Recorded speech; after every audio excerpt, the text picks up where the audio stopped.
Segment 2, Northtown Neighborhood News Magazine, a presentation of Sonny Hirsch and myself. Dial us up on the web at www.ntnm.org, where over 85,000 shows have been watched, and that figure's probably way higher by now. We're probably over 90. It's just amazing how things are building, and thank you so much. We appreciate your watching. Community policing, we're really, really big on community policing around here, and we like you to go to the meetings. You know what? We were talking with people today off the air about message boards, things like that. And we've talked about the message boards plenty. The message boards, you know what? If you want to gossip with the neighbors, if you want a hint of what might be or not be, I guess it's a hint. But there's nothing like face-to-face contact, and that's the best way to find out the truth. And there's a lot of things going on in the neighborhood right now that people are not aware of. And it would definitely be in your best interest to find out, if you live around here or anywhere in the city, to go to your community policing meetings, talk face-to-face with the police. I mean, there's a large group. You don't really have to talk jaw to them. And find out what's really going on. And for in the neighborhood, go to caps24.org to find out where all the meetings are in Rogers Park and West Rogers Park, throughout the rest of the city, 311. It is a pleasure to have, for the third time, and each time under a different, for different reasons and causes and all the rest of it, somebody who is very familiar to you and a lot of you who are from the neighborhood. He is presently, well, he's an attorney. He's the chairman of the appeals board of the Liquor Commission in Chicago. And Dennis Fleming. Dennis, how are you? Avi, thank you again for having me. First of all, my pleasure, and thank you. And first thing I've got to ask you is, you still doing all the running?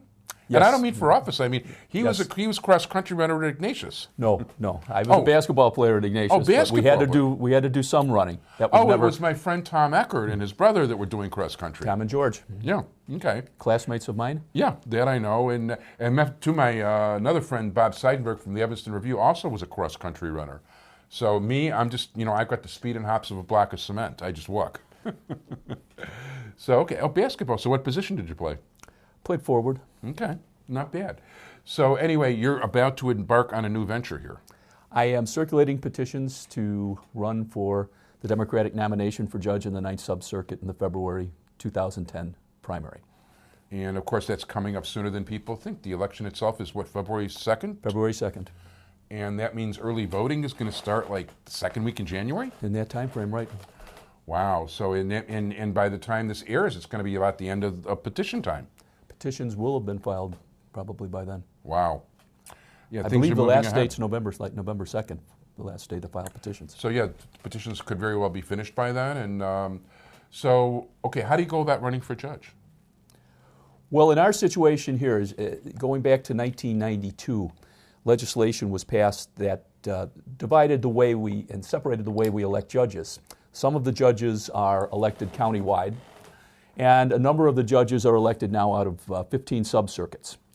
So in our particular situation in the 9th Subcircuit takes in most of the 49th Ward, most of the 50th Ward, all but I think 2 precincts, portions of the 40th, 41st, 45th, 39th, as well as most of Evanston, Niles Township, Northfield Township, New Trier Township. There's different parts of that, and part of Maine Township. There has not been a judicial election for one of these subcircuit positions in 6 years.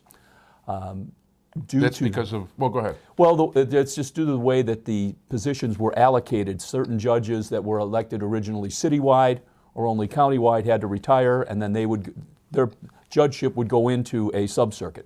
So in our situation, Bill O'Malley, who was the longtime judge at Branch 29, talking about CAPS, talking about Rogers Park policing, he handled most of the misdemeanors out of our area.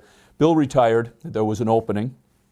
And then, unfortunately, a second opening came with the tragic passing of Judge Sandra Otaka. She died of a heart attack at a very young age, tragically, a few months ago.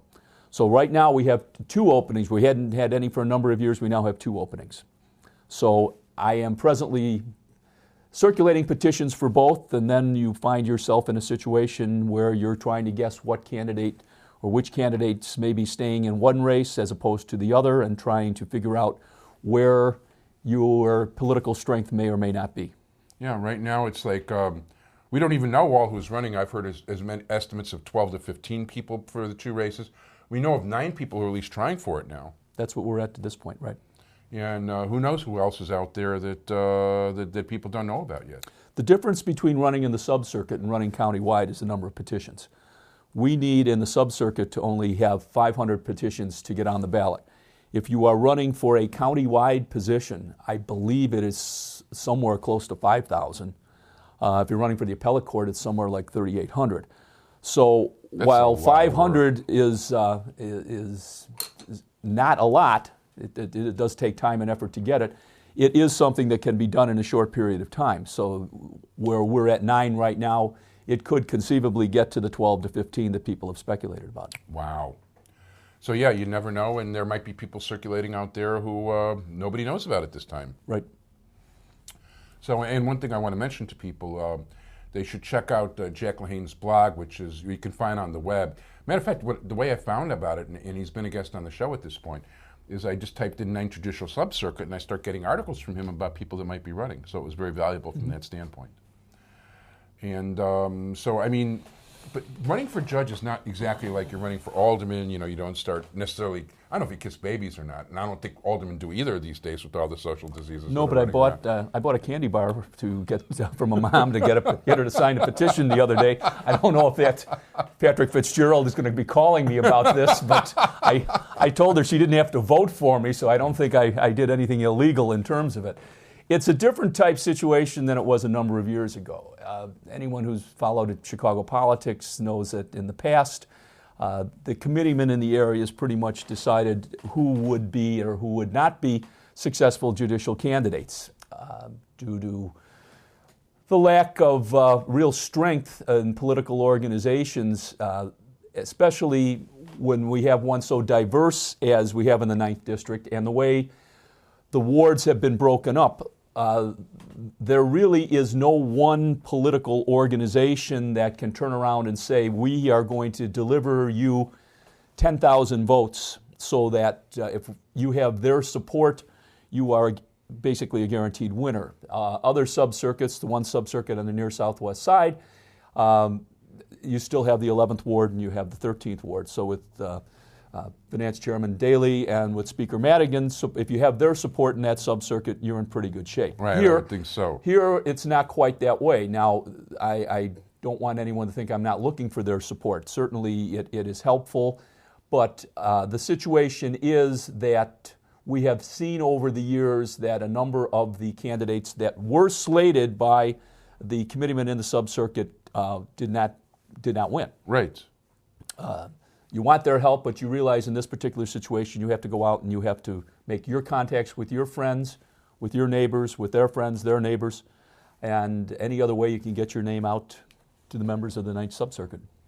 No, and that's a lot of work. And then, well, you know, and not only that, but as people vote, they don't always go, and it's so important that people go all the way through the ballot, because the judicial races are really at the end of the ballot. And I didn't look at it in here, I probably should have before. You'll see the drop-off between those that are voting for, in this particular situation, we have the primary for governor and the state offices, and you'll see a tremendous drop-off. No, there definitely is. I mean, as a much smaller percentage of the voters are the ones who are deciding who the judges are going to be, and people don't even begin to realize that if you appear before a judge, and I don't just mean traffic court or something, although that's possible too, of course, it could be it could be something that affects your life or the lives of other people more than just about anything else going. I mean, it's extremely serious stuff. Well, the reality of the situation is, while everyone is affected by who is the governor, who's the lieutenant governor, attorney general, secretary of state, you really find that most people have their real interfacing with a government official when you're dealing with a judge. It's similar to what I do now, some of the things I do now with the Department of Administrative Hearings. We now have been upgraded to the position of administrative law judge as opposed to what we had been known for years, administrative law officer. But I handled a bad building call there. I handled what's known as the gang and drug house call, where properties have been identified as being gang houses and houses of drugs, where drugs are being sold. And it's a little different than the ordinary building code cases because in addition to fines, the fines that I can impose are substantially higher than the normal fines, but we also can impose abatement measures. I can, in that position, order people out of the house, evicting people. So you have to understand that these people are having perhaps the only time they're going to interface with someone in government is as what I do now as a quasi-judicial officer, or if you're on the bench, in traffic court, in eviction court, in any court that you have over there. So it really has more of a personal impact on them than some of the other offices. No question. As a matter of fact, I don't want to take too much time for what you're going to say, but I actually had a rare peek at the other side as a juror about a year and a half ago, and that was definitely an interesting experience. It was a one-day trial, thank God, and the guy was clearly guilty. But anyway, so in terms of, so you're doing word-of-mouth stuff, you're appearing on shows like this, you're trying to spread the word. Right. I mean, right now the basic thing that we're doing is getting petitions. Yeah. Which is also, I guess, a very good way to meet people. Well, as you recall, I ran for state representative a few years ago, and my petitions were challenged. In that particular race, you needed 300 signatures to be on the ballot. Yeah. After the challenges and the like were done, I had 304 good signatures. Wow. So by the time the issue of whether or not I was going to be on the ballot was decided, it was 2 weeks before the election. Yeah. So I'm acutely aware of the importance of bringing in more than the minimum number of signatures in order to make sure that you're on the ballot. Yeah, well, you started late the last campaign, and that was cutting it close. This time you've got a good head start. Right. And I know that you've got some really good people behind you also. Without, well, I'm not. So, do people want to contact you or the campaign? I don't have a website. I don't have anything up yet. That's going to be getting up there. But anyone can contact me at 773-792-3837. That's my home, or 773-467-9359 at my office. You want to repeat that for people who are fumbling for their pencils? Sure. The office is 773-467-9359, and the house is 773-792-3837.